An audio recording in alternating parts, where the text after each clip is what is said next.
જય Hind. Only for study ચેનલમાં તમારા દરેક મિત્રોનું હાર્દિક સ્વાગત છે. તો આજે આપણે વિડીયોમાં જોવાના છીએ આજનું કરંટ અફેર્સ એટલે કે તારીખ 1 એપ્રિલ 2024 કરંટ અફેર્સ એ પણ ગુજરાતી ભાષામાં. તો મિત્રો જે કરંટ અફેર્સ છે મિત્રો કોઈ પણ ગુજરાતની મિત્રો સ્પર્ધાત્મક પરીક્ષા હોય તો એની અંદર છેલ્લા મિત્રો 6 માસનું છેલ્લા 6 માસનું મિત્રો કરંટ અફેર્સ પૂછાતું હોય છે. તો આજે આપણે વિડીયોમાં આજનું કરંટ અફેર્સ કે તારીખ 1 એપ્રિલ 2024નું કરંટ અફેર્સ જોઈશું. તો વિડીયો પૂરેપૂરો જોજો. શરૂઆત કરીએ આપણે પ્રશ્ન 1થી. જોઈએ કે પ્રથમ પરમાણુ ઉર્જા શિખર સંમેલન 2024નું આયોજન કયા દેશમાં કરવામાં આવ્યું હતું? તો એનો જવાબ આવશે ઓપ્શન સી બેલ્જિયમમાં. ક્યાં કર્યું હતું? ઓપ્શન સી જવાબ આવશે બેલ્જિયમમાં કરવામાં આવ્યું હતું. ઓપ્શન સી જવાબ. જોઈએ પ્રશ્ન આપણે આગળ ચર્ચા કરીએ કે તાજેતરમાં કયા રાજ્યના ગંગાપુરમમાં 900 વર્ષ પ્રાચીન ચાલુક્ય શિલાલેખની શોધ કરવામાં આવી છે? જવાબ આવશે ઓપ્શન બી તેલંગાણા. શું આવશે? ઓપ્શન બી જવાબ તેલંગાણા. પ્રશ્ન આપણે આગળ ચર્ચા કરીએ કે તાજેતરમાં રિલાયન્સ ઇન્ડસ્ટ્રીઝે મિત્રો કોણે? તો રિલાયન્સ ઇન્ડસ્ટ્રીઝે અદાણી પાવર પ્રોજેક્ટમાં કેટલા ટકા ભાગીદારી કરી છે? તાજેતરની અંદર રિલાયન્સ ઇન્ડસ્ટ્રીઝે અદાણી પાવર જે પ્રોજેક્ટ છે એની અંદર કેટલા ટકા? 26% ભાગીદારી કરી. જવાબ આવશે ઓપ્શન સી 26%. પ્રશ્ન આપણે આગળ ચર્ચા કરીએ કે તાજેતરમાં શું છે પ્રશ્ન? કે તાજેતરની અંદર ટાટાએ દેશમાં ઇલેક્ટ્રિક વાહન માટે ચાર્જિંગ સ્ટેશન સ્થાપિત કરવા માટે કઈ મદારત્ન કંપની સાથે સમજૂતી કરી છે? તમે જવાબ આવશે ઓપ્શન સી HPCL. શું જવાબ આવશે? ઓપ્શન સી HPCL સાથે. ઓપ્શન સી જવાબ HPCL. પ્રશ્ન આપણે આગળ ચર્ચા કરીએ કે માર્ચ 2024માં પ્રતિષ્ઠિત ટાઈમ્સ પાવર આઇકન 2024નો પુરસ્કાર કોણે જીત્યો છે? તો જીત્યો છે મિત્રો ઓપ્શન સી વિજય જૈન. જવાબ શું આવશે? ઓપ્શન સી જવાબ આવશે વિજય જૈન. ઓપ્શન સી જવાબ. પ્રશ્ન આપણે આગળ ચર્ચા કરીએ કે માર્ચ 2024માં શું છે પ્રશ્ન?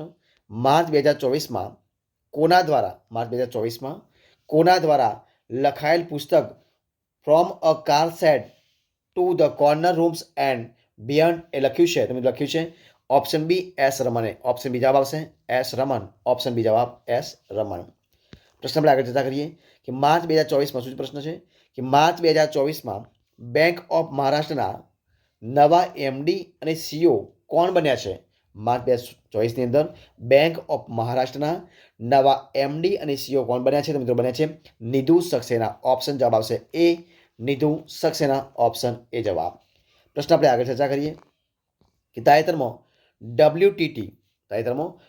WTT ફેડર બ્રેડ 2 2024માં મહિલા એકરનો ખિતાબ કોણે જીત્યો છે? તો જીત્યો છે મિત્રો શ્રીજા અકુલાએ. કોને? શ્રીજા અકુલા. ઓપ્શન બી જવાબ શ્રીજા અકુલા. પ્રશ્ન આપણે આગળ ચર્ચા કરીએ કે તાજેતરમાં 150થી શું છે પ્રશ્ન? તાજેતરમાં 150થી વધુ આંતરરાષ્ટ્રીય ફૂટબોલ મેચ રમનાર દુનિયાના 8મા અને ભારતના પ્રથમ ખેલાડી કોણ બન્યા છે? તો મિત્રો બન્યા છે સુનિલ છેત્રી. ઓપ્શન સી જવાબ આવશે સુનિલ છેત્રી. ઓપ્શન સી જવાબ. પ્રશ્ન આપણે આગળ ચર્ચા કરીએ અને આ વિડીયોનો છેલ્લો પ્રશ્ન જોવા. શું છે પ્રશ્ન? પ્રશ્ન છે કે તાજેતરમાં ઓલ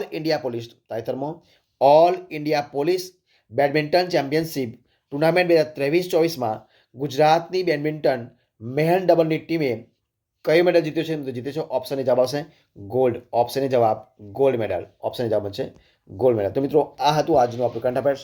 જો તમને મારો વિડીયો ગમ્યો હોય, પસંદ આવ્યો હોય, યુઝફુલ લાગ્યો હોય તો એને લાઇક કરો, કોમેન્ટ કરો, તમારા મિત્રોને વિડીયો શેર કરો અને છેલ્લે ચેનલમાં નવા હોય, ચેનલ સબસ્ક્રાઈબ ન કરી હોય તો ઓનલી ફોર સ્ટડી ચેનલને સબસ્ક્રાઈબ કરવા માટે વિનંતી છે. મારા વિડીયોને પહેલાંથી છેલ્લા સુધી જોવા માટે તમારા દરેક મિત્રોનો હું દિલથી ખૂબ ખૂબ આભાર માનું છું. ફરી મળીશું એક નવા વિડીયો સાથે, નવા ટોપિક સાથે. ત્યાં સુધી બની રહીશું. જય હિન્દ, જય ભારત, ઓલ ધ બેસ્ટ.